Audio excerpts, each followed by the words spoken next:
नमस्कार साथियों, एक बार पुनः मैं अपने इस YouTube चैनल पर आप सभी का हृदय से स्वागत, वंदन और अभिनंदन करता हूं। तो दोस्तों, आज जो मैं कहानी आप सभी के समक्ष लेकर आया हूं, प्रस्तुत करने जा रहा हूं, उस कहानी को बड़े ही खूबसूरत तरीके से श्री फणीश्वर नाथ रेणु ने लिखा है।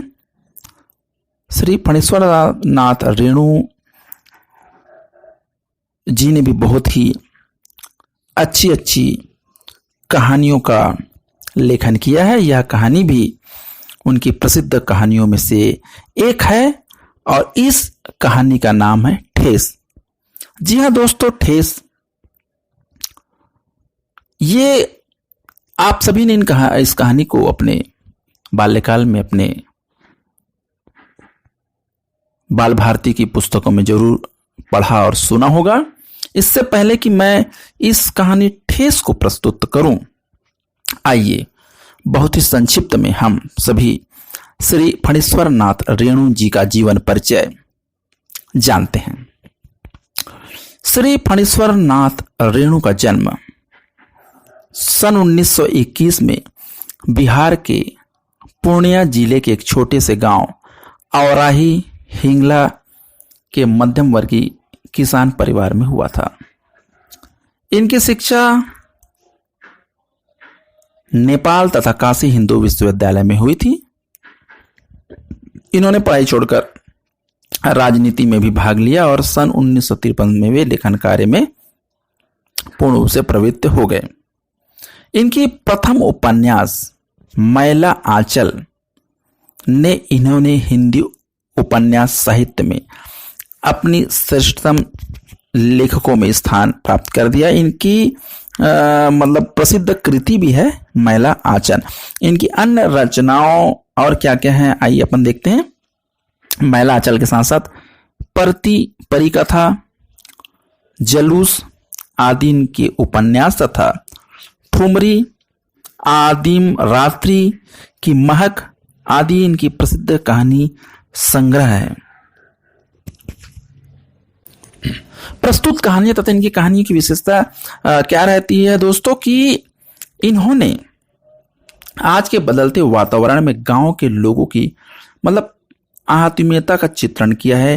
इनकी कहानियों में ग्राम जीवन का सच्ची तस्वीर उभर के आई है। इनकी गांव की जमीन, नदी, तालाब, कथा, गीत, आचार विचार, लोक मानस का एक सजीव चित्रण किया गया है। इसकी शैली सरस और स्वाभाविक है तथा इन्होंने अपने कहानियों में ग्रामीण बोली का भी समावेश किया है। तो इस प्रकार था श्री फणीश्वर नाथ रेणु का जीवन परिचय। अब दोस्तों, अपन कहानी में प्रवेश करते हैं। मैं जो कहानी लेकर आया हूं ठेस, इसके बारे में मैं थोड़ा सा आपको बताना चाहूंगा कि ठुमरी से संकलित ठेस कहानी में क्या दिया गया है। मैंने पहले भी बताया कि ग्रामीण जीवन की झांकी प्रस्तुत की गई है। इसमें बताया गया है कि एक ग्रामीण कलाकार की चरित्र की गरिमा को एक प्रकार से प्रतिष्ठित किया गया है। ठेस या मानसिक आघात लगने पर वह कलाकार कर्तव्य से विमुख नहीं होता, वरन स्नेह और त्याग की व्यवस्था से कारीगरी एवं चरित्र की महत्ता को प्रकट करता है। इनकी कहानी आत्मकथा शैली में लिखी गई है, लेकिन प्रस्तुत कहानी बहुत ही मजेदार, रोचक है। तो आइए हम और आप सुनते हैं, समझते हैं इस कहानी को, जिसको हमने बाल्यकाल में अपने बाल भारती में जरूर पढ़ा और सुना होगा। ठेस।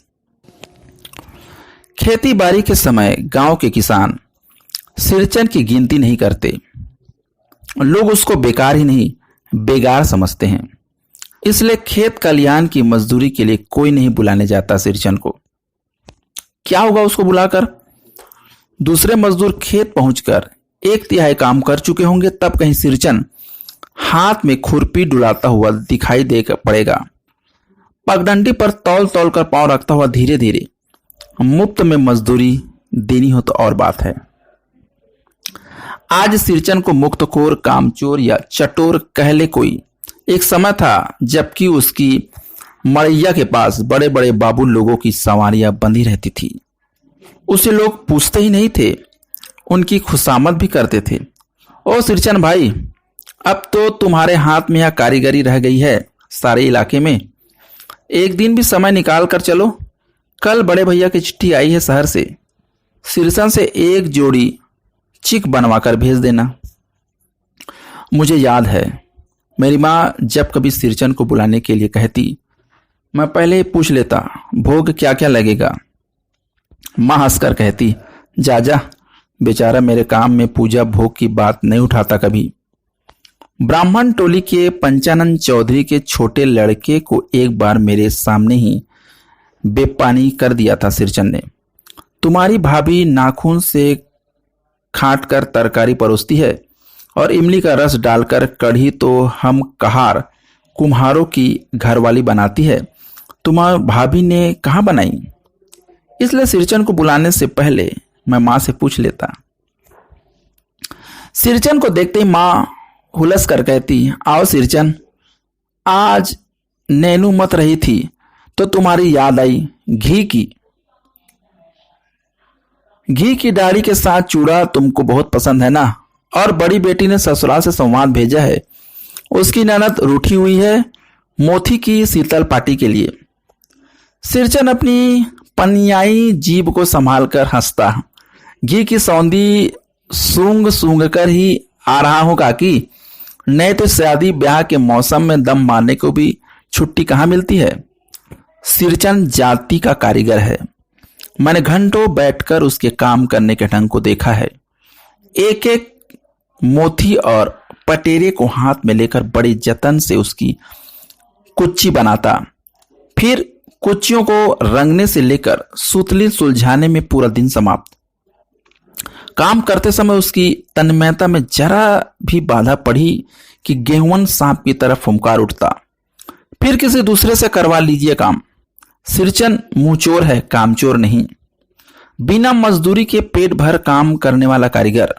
दूध में कोई मिठाई ना मिले कोई बात नहीं, किंतु बात में जरा भी जाल वह नहीं बर्दाश्त कर सकता।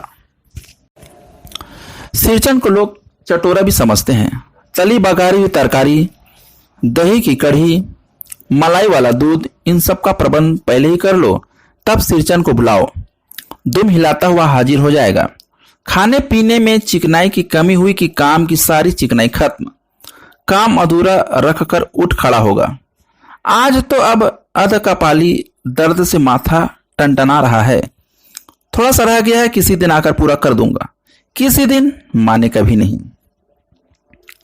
मोती घास और पटेर की रंगीन शीतल पाटी, बांस की तितलियों की झिलमिलाती चिक, सतरंगे डोर के मोढ़े, भूसी चूनी रखने के लिए मूंज की रस्सी के बड़े बड़े जाले, हलवाओं के लिए ताल के सूखे पत्तों की छतरी टोपी तथा इसी तरह के बहुत से ऐसे काम हैं जिन्हें सिरचन बखूबी करता था।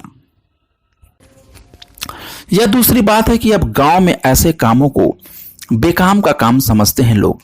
बेकाम का काम जिसकी मजदूरी में अनाज या पैसे देने की कोई जरूरत नहीं, पेट भर खिला दो, काम पूरा होने पर एक आध पुराना धुराना कपड़ा देकर विदा कर दो, वह कुछ भी नहीं बोलेगा। कुछ भी नहीं बोलेगा ऐसी बात नहीं। सिरचन को बुलवाने जानते हैं। सिरचन बात करने में भी कारीगर है। महाजन टोले के मज्जू महाजन की बेटी सिरचन की बात सुनकर तिलमिला उठी थी। ठहरी, मैं मां से जाकर कहती हूं, इतनी बड़ी बात। बड़ी बात ही है बिटिया, बड़े लोगों की बात बड़ी होती है। नहीं तो दो दो पटेर की पार्टियों का काम सिर्फ खंसारी का सत्तू खिलाकर कोई करवाए भला, या तुम्हारी मां ही कर सकती है बबुनी। सिरचन ने मुस्कुराकर जवाब दिया। उस बार मेरी सबसे छोटी बहन की विदाई होने वाली थी। पहली बार ससुराल जा रही थी। मानू के दूल्हे ने पहले ही बड़ी भाभी को खत लिखकर चेतावनी दे दी है। मानू के साथ मिठाई की पतीली ना आए कोई बात नहीं, 3 जोड़ी फैशनेबल चिक और पटेर की शीतल पार्टियों के बिना आएगी तो मानू तो। भाभी ने हंसकर कहा, बैरंग वापस? इसलिए एक सप्ताह पहले से ही सिरचन? इस बार नई धोती दूंगी, असली मोहर छाप वाली धोती। मन लगाकर ऐसा काम करो कि देखने वाले देखते ही रह जाएं।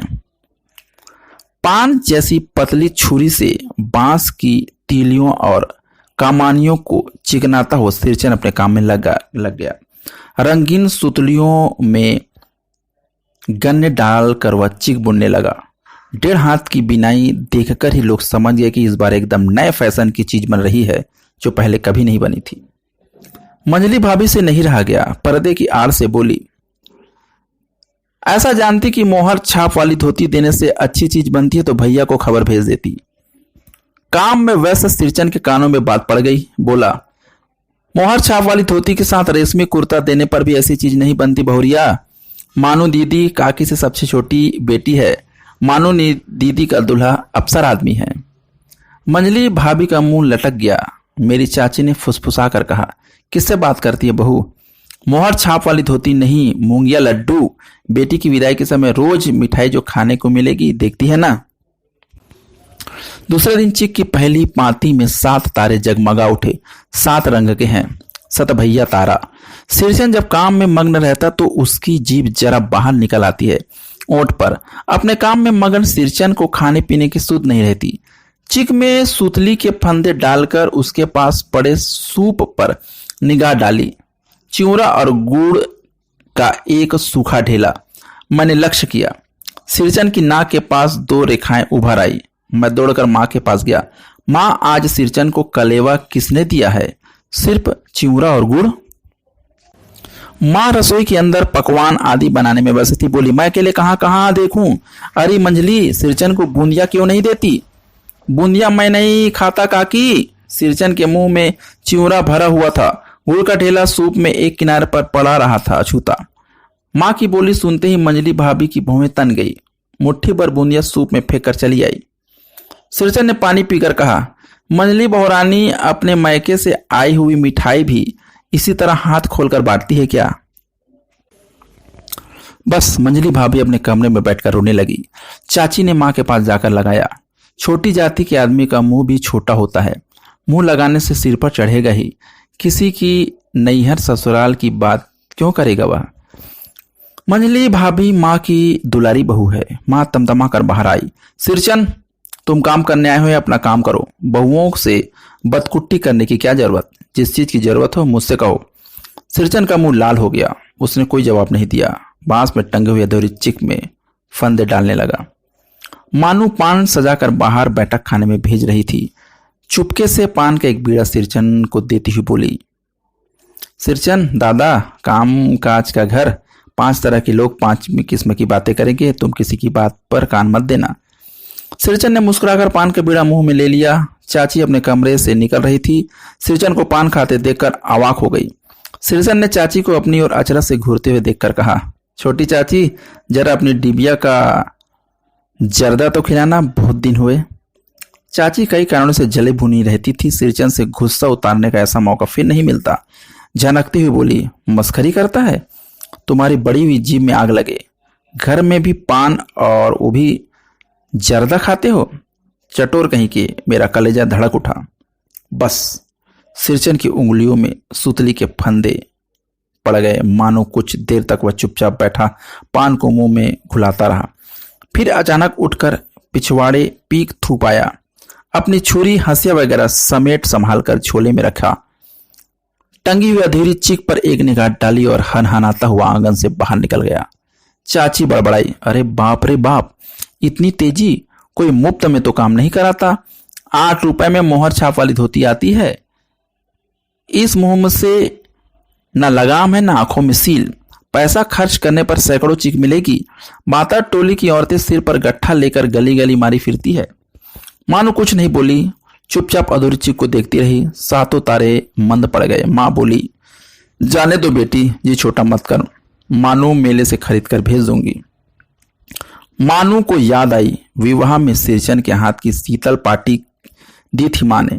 ससुराल वालों ने न जाने कितनी बार जी खोल कर तारीफ की थी। पटना और कलिकता के मेहमानों को दिखाया था। वह उठकर बड़ी भाभी के कमरे में चली गई। मैं सिरचन को मनाने गया, देखा एक फटी हुई शीतल पाटी पर लेट कर वह कुछ सोच रहा है। मुझे देखते ही बोला, बबुआई अब नहीं, कान पकड़ता हूं अब नहीं। मोहर छाप वाली धोती लेकर क्या करूंगा, कौन पहनेगा।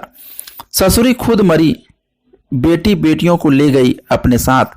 बबुआ जी, मेरी घर वाले जिंदा रहती तो मैं ऐसी दुर्दशा ना भोगता। यह शीतल पाटी उसी की बुनी हुई है। इस शीतल पाटी को छूकर कहता हूं, अब यह काम नहीं करूंगा। गांव भर में तुम्हारी हवेली में मेरी कदर होती थी, अब क्या। मैं चुपचाप वापस लौट आया। समझ गया कलाकार के दिल में ठेस लगी है, वह नहीं आ सकता। बड़ी भाभी अधूरी चिक में रंगीन छींट का झालर लगाने लगी। यह भी बेजा नहीं दिखाई पड़ता। क्यों मानू? मानू कुछ नहीं बोली बेचारी। किंतु मैं चुप न रह सका। चाची और मंजली भाभी की नजर न लग जाए इसमें भी। मानू को ससुराल पहुंचाने में ही जा रहा था। स्टेशन पर सामान मिलाते समय देखा मानू बड़े जतन से अधूरी चिक को मोड़कर लिए जा रही है अपने साथ। मन ही मन सिरचन पर गुस्सा हो आया। चाची ने सुर में सुर मिलाकर कोसने को जी हुआ, कामचोर चटोरा। गाड़ी आई। सामान चढ़ाकर मैं दरवाजा बंद कर ही रहा था कि प्लेटफार्म पर दौड़ते हुए सिरचन पर नजर पड़ी। बबुआई, उसने दरवाजे के पास आकर पुकारा। क्या है? मैंने खिड़की से गर्दन निकालकर खिड़की भरे स्वर में कहा। सिरचन ने पीठ पर लदे हुए बोझ को उतारकर मेरी ओर देखा। दौड़ता आया हूं, दरवाजा खोलिए। मानो दीदी कहाँ है, एक बार देखूं। मैंने दरवाजा खोल दिया। सिरचन दादा, मानो इतना है बोल सकी। खिड़की के पास खड़े होकर सिरचन ने हकलाते हुए कहा, यह मेरी ओर से है, सब चीज है दीदी, शीतल पाटी, चिक और एक जोड़ी आसनी कुश की। गाड़ी चल पड़ी। मानो मोहर छाप वाली धोती का दाम निकाल कर देने लगी। सिरचन ने जीभ को दांत से काटकर दोनों हाथ जोड़ दिए। मानो फूट फूट कर रो रही थी। मैं बंडल खोलकर देखने लगा। ऐसे कारीगरी, ऐसी बारीकी, रंगीन सुतलियों के फंदों का ऐसा काम पहली बार देख रहा था। तो दोस्तों, ये बहुत ही प्रसिद्ध कहानी फणीश्वर नाथ रेणु जी की ठेस कहानी थी। उम्मीद करता हूं कि यह कहानी आप सभी को बहुत पसंद आई होगी। जय हिंद, जय भारत, जय छत्तीसगढ़।